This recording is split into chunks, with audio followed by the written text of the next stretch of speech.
Hola, soy Gaby y hoy les vamos a hablar sobre tres temas importantes de la educación, como lo son la educación rural en la Nueva España, la educación en las ciudades y la educación femenina, ya que son temas de importancia porque tienen que ver en cómo vamos evolucionando en nuestra educación a lo largo de los años. Comencemos.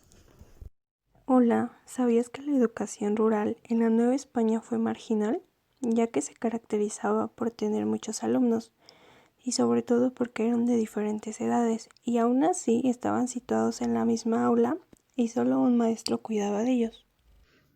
Claro que sí, y de hecho es porque la dinastía de los Borbones gobernó el Imperio Hispánico y los monarcas fueron los que dijeron como política principal que las escuelas de primeras letras eran para las poblaciones indígenas, en donde todos los niños podrían estudiar. Así es, Aranza, y también sabías que los maestros fueron los que ayudaron para dar un vuelco a la escuela rural para así poder hacer una escuela más activa, ya que a las comunidades rurales las tenían en aislamiento. Y también los padres apoyaron por medio de acciones como presionar a la administración para poder obtener recursos en las escuelas rurales. También organizaron una asociación de padres y madres.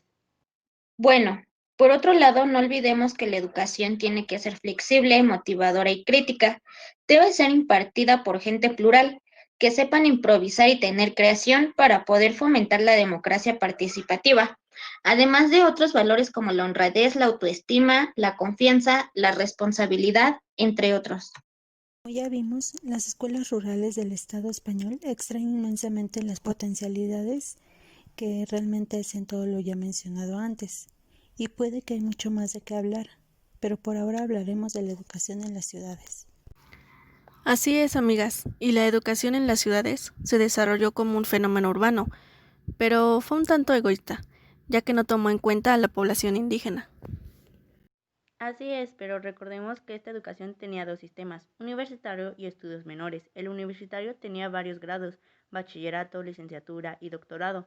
Estos eran realizados en colegios mayores y en universidades. ¿Y qué eran los colegios mayores? Pues eran unas instituciones dependientes a la universidad. Estas eran para estudiantes que no tenían los medios económicos para realizar sus estudios, y estos colegios les ayudaban con casa de sustento.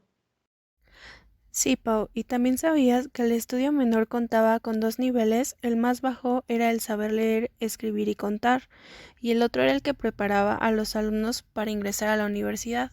Es muy interesante todo esto. Además, sé de unas escuelas a las que le llamaban el noble arte de leer, escribir y contar. En el año de 1600 se conocían como escuelas de primeras letras y en el siglo XVIII se les puso el nombre de escuelas de primera educación.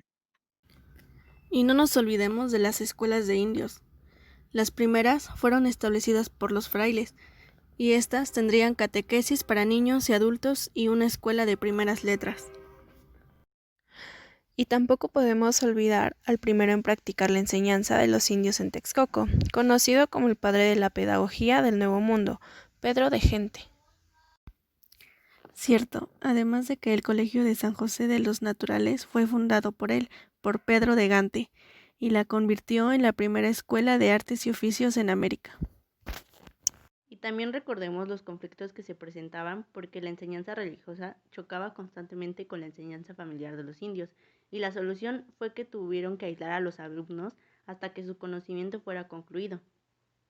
¿Y ustedes saben que los franciscanos impartían educación de tipo elitista a los indios? Como ya sabemos, aún hay bastante información por hablar de la educación en las ciudades, pero por ahora seguiremos en la educación femenina, ya que también es muy importante que podamos conocer. Y también es muy importante el mencionar que las mujeres en esta época cumplían las tradiciones castellanas. ¿A qué se refiere con esto? Pues que ellas se hacían cargo del hogar y de la familia, tanto como de su religión, y su aprendizaje debía de ser en el hogar.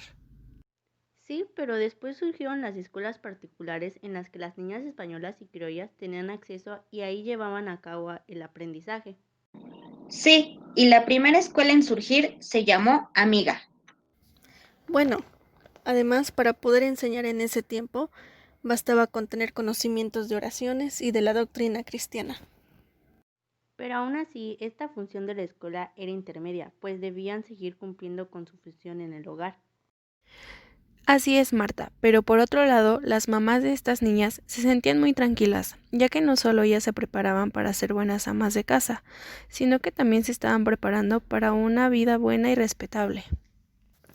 Y en esos colegios para niñas, su función era aceptar a niñas huérfanas y protegerlas.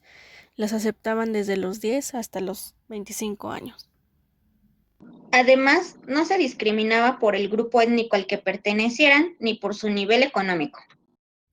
Así es, Pau, y también sabías que las mujeres que se hacían cargo de estas niñas en el Colegio de Caridad en Belén debían ser mujeres que desempeñaran la honestidad y que debían ser mujeres elegidas por los patronos y por las mismas estudiantes.